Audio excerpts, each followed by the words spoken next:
Sometimes saying just 3 words out loud is enough to change the rest of your life. Your 3 words might be, I love you. They might be, I'm leaving. For me, the 3 words are this: I am bisexual and I am polyamorous. To stand here on this stage and say those words might seem like no big deal.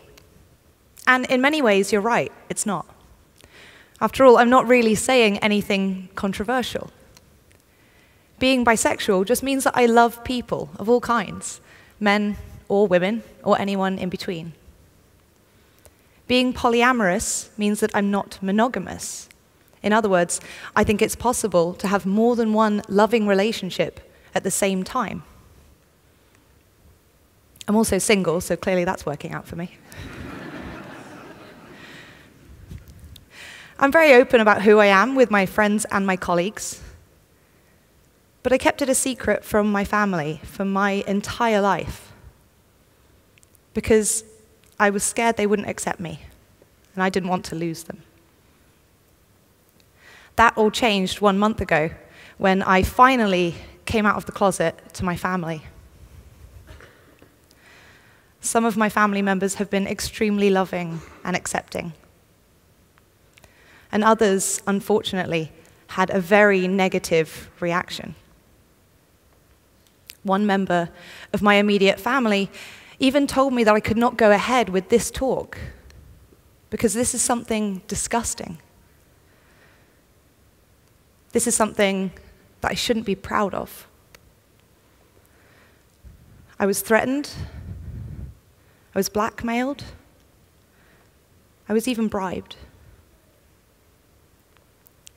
I had to think long and hard about whether to go ahead with this talk. It was a difficult decision. I really love my family, and I respect their opinions. But ultimately, it comes down to this. I am not going to hide, because I am not ashamed of who I am. Sadly, my story with my family is not unique. There are countless numbers of people who might be going through something similar right now. And of all the shocking words that were said, 3 words in particular stood out to me. 3 words that I have heard over and over and over. And those words are this: it's not natural. Those words are so often used as a weapon against people who are LGBT, or people who are polyamorous, or even women who don't fit into traditional gender roles. Those words are particularly interesting to me because first and foremost, I am a biologist. So I am fascinated by the study of what is and is not natural.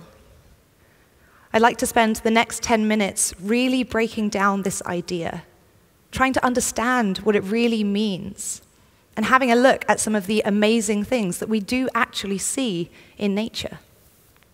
So natural, by definition, means things that occur in nature, in the world of plants and animals. And I'm not suggesting that we are exactly the same as animals. We're obviously not. We do lots of things that are not natural. We drive cars, and we talk on phones, and we wear clothes. And technically, if you're going to argue it that way, straight marriage is not actually natural because you don't see animals getting married. Unless you've got an Etsy account and too much time on your hands. But you don't see anyone protesting at straight weddings on the basis that they're not natural, because that would be ridiculous. The idea that everything natural is good and unnatural is bad is something called the Gaia fallacy, and it's very easy to disprove, because cyanide is natural. That doesn't mean it's good for you. So clearly that argument falls apart, but it did actually get me wondering, do we see homosexuality and bisexuality in animals? And the answer is yes, we do. Homosexuality has been documented in more than 1,500 different species of animals, and in a third of those regularly. Everything from Asian elephants to African elephants, to lions, giraffes, dolphins, penguins, dragonflies, and every species of great ape, our closest ancestor. That's orangutans, gorillas, chimpanzees, and bonobos. In fact, in bonobos, the vast majority of individuals are bisexual, and 60% of mating behavior happens between two females. Homosexual animal couples also raise young. In New York's Central Park Zoo, there are two penguins called Roy and Silo, two males who formed a romantic pair. And a zookeeper saw them trying to hatch a stone. He also had an egg left over from a heterosexual couple who were not nesting it. So he gave that egg to Roy and Silo. And they took turns nesting it, and they did a great job. And it hatched into a healthy female chick called Tango. And as it turns out, Tango grew up and also happened to be gay. Their story was written up into a children's book called Tango Makes Three. And it's used to teach children that love is what actually makes a family. So clearly, we do see homosexuality and bisexuality in animals. So what about things like trans or non-binary? What else is natural? Before we go any further, we have to understand the difference between gender and sex. So to do this, I'm going to use this illustration by Sam Killerman. It's called The Gender-Bred Person. Informative and delicious. This shows quite clearly the difference between your gender identity, that's who you are, your orientation, that's who you love or are attracted to, your sex, which is your physical body, and your gender expression, that's how you dress. Each of these things is a spectrum, not a binary. And by that, I mean it's all shades of gray. It's not black and white. It's easy for us to understand that gender expression is a spectrum because sometimes I wear trousers and sometimes I wear a skirt. Your orientation is also a spectrum. Just because I'm bi, it doesn't mean that I like men and women all the time, equally, in the same way for the same reasons. It's more complicated than that. And it can change over time as well. Your gender is also a spectrum. There are lots of people who will identify as 100% male or 100% female. But there are plenty of people who will identify with aspects of both gender, or neither, or maybe queer or gender fluid. But gender is a social construct. It doesn't exist in animals. So from now on, I'm only going to be talking about biological sex. Now, in humans, broadly speaking, our sex is determined by our chromosomes. So in biological males, they look like this, an X and a Y chromosome. In biological females, we have two X chromosomes.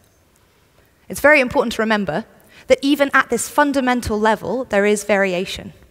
There are people who have extra sets of chromosomes, people who have different combinations, or people who are intersex, who have both sets of genitals.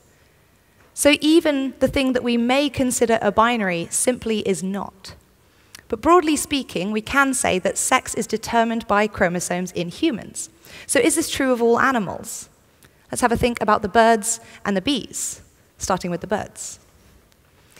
Birds do have sex chromosomes, but males have two the same, and females have two different, the opposite of humans. So already we can see that our human model is not the norm. In bees, it is radically different. There are three types of bee. There's a queen, who is a female. There's a worker, who is also a female. And then there's a drone. Those are the males. So when you see a colony of bees working away, those are all females. The males don't do any work. I'm not making any kind of social commentary here, please. I'm only talking about bees. So the males are only born in order to have sex, and then they die. It's a short life. And a queen mates once in her life, and then she stores the sperm. And that means that she can control very precisely whether she's laying a male or a female. Because if she fertilizes the egg, then it becomes a female. And if she doesn't, then it becomes a male. It also means that male bees have no father, which is a very strange fact to try and wrap your head around. You can see why studying the animal world really forces us to question our most fundamental assumptions about sex and about reproduction. Another assumption that people often have is that male animals have a penis and female animals don't. And that's not even true in humans. But it's also not true in animals. This is a female spotted hyena. You can hear some giggling at the front. Brace yourselves.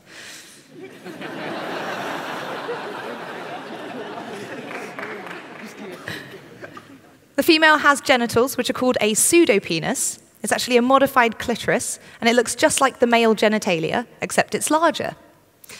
She also gives birth through it, which is quite an achievement. Both males and females can have erections, and that is actually a sign of surrender or submission. So that's an interesting take on a behavior that we, in our human ignorance, might tend to associate with dominance. Now, so far, the animals we've talked about have permanent sexes, by which I mean they're either male or female, and that doesn't change over time. But in many animals, sex is more fluid, and it does change. That's what we call a sequential hermaphrodite. One example is a clownfish. In a school of clownfish, there's usually only one female. She's the biggest fish, and she's the top rank in the hierarchy, so she is very important. And if she dies, then the next biggest fish, which is a male, turns into a female to replace her. It would have made the movie Finding Nemo entirely different. There are even animals which are both sexes at the same time. My favorite example is the banana slug. Its Latin name is dolichophallus, which means enormous penis, in Latin. So you know what they're famous for. And actually, it comes out of their forehead like some kind of pornographic unicorn. I love biology. Now, all of them have both sets of genitals, male and female, so when they want to mate, they form a beautiful yellow yin-yang, like this, and each inserts its male organ into the female organ of the other. But it's so large that quite often it will get stuck. And when that happens, they have to work together to chew it off. I don't want to alarm you, but sea slugs take it a step further. Their genitals are sharp, like a spear, and they stab it into the side of the other individual in a process called traumatic insemination. And yes, it is traumatic. This harms the receiver, but it benefits the giver because it means that the other individual has to carry the young. In flatworms, which you can see here, this has evolved into a competitive behavior which is known as penis fencing. The animal world is obviously incredibly diverse. We see a whole lot of different behaviors. In some animals, they've dispensed with the battle of the sexes entirely, and there's only one sex. This is a desert grassland whiptail lizard, an animal in which there are only females. There are never any males. They lay eggs which are unfertilized, and those hatch into their daughters, more females, in a process called parthenogenesis. But what's really interesting is they don't lay eggs all the time. They only do it when they've been mounted or climbed on top of by another female. There are even animals in which there are more than two sexes. This is a creature called Tetrahymena thermophylla. It's a single-cell animal. And it has 7 different mating types, which functionally are exactly like sexes. Now, that may seem really shocking and bizarre, but there are animals which go even further, or organisms, I should say, which go even further. This is a fungus called Schizophilum commune, and it has not 7 different mating types, but 28,000. So if you were a Schizophilum commune fungus on Tinder, you would have a real bad time.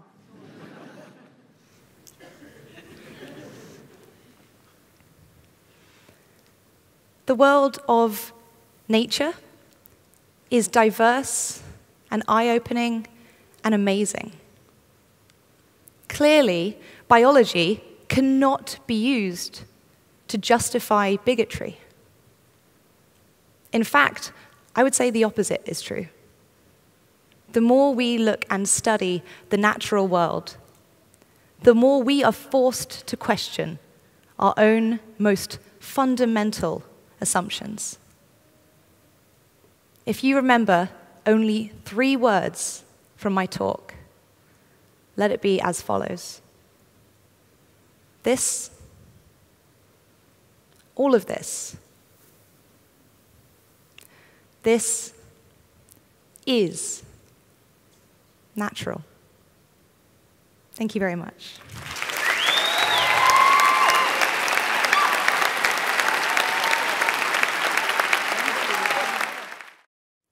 As a science communicator, I know that we took in a lot of information just then. And I like to summarize my talks in ways that are short and memorable and funny. So I'd like to summarize what we've just learned in the form of a rap. I'm a scientist, a rapper, and a biologist, and I know that that's ridiculous, but I know you can follow this, because bigotry is bull when you've got the facts. When someone says unnatural, send this track. To recklessly heckle me on my subject of specialty is a foolish move. You should be careful, especially with the words you choose, because if this girl is loose, not averse to using science in defiance of your views, so let's break it down. What is natural? It's what actually happens in non-human animals, so cannibals, well, that happens in nature, doesn't mean that it's desirable behaviour. So clearly there's no basis for this sexist little thesis, but I'd like to break it down and then we'll pick up the pieces, because I want to pick apart the many ways in which it's wrong. Sit back and relax, this shouldn't take long. Now remember, we're not talking about gender, just sex. Gender is a spectrum, it's more complex. When you think of sex, it's more between your legs, it's more your sperm and eggs, your X, Y, and XX. But check the text, you find there's extra sets, so don't forget the rest, there's also intersex. So never go assuming that it's simple in humans. In animals, it's even more confusing. So let's talk about the birds and the bees, because the word on the street is that these are my real expertise. They're the bee's knees, and the colonies are all female. And when the queen needs a couple free males, she lays unfertilized eggs. That means male bees never have a father. They're only born to have sex with the new queens, then they die living lives like a martyr. They're non-starters. This is just the start, because when you look at what a sex is, it falls apart. To say what a sex is, it can be hard, because there's plenty of animals where they have both parts, like banana slugs. Their method is madness, hard to love because they've got dolichophallus. Both have a penis like a really weird pawn, it's on their head like some kind of phallic unicorn, and that's natural. I love that shit. I'm really adding filler here because I love that bit, but my point is that nature is full of diversity and they don't teach you that at university. You think there's 2 sexes? I used to believe you. I found an organism called tetrahymena. It's a single-celled animal with 7 different sexes, perplexing. But if that wrecks your mind, check this. 7 at best may have left you astounded. Here's another creature that has 28,000. That's right, the schizophilum fungus. Its orgies must be humongous. Back to mammals, because we act like animals. We think we're rational when in fact we're fallible. Here's a radical fact. Your sexual member doesn't have to match your sex or your gender. For example, some ladies may have a penis. That can be true in humans, but also hyenas. They have a pseudopenis, that's a modified clitoris, and they give birth through it. Maybe a little bit of a masochist. Can you imagine this? Another fun fact about the matter is, when either sex is submitting, they erect their member like a little white flag of surrender. Biology is wild, mad diverse. I think there's only one thing left to say in this verse. Let's check your audience and what their knowledge is, and never pick on a bisexual biologist. Thank you.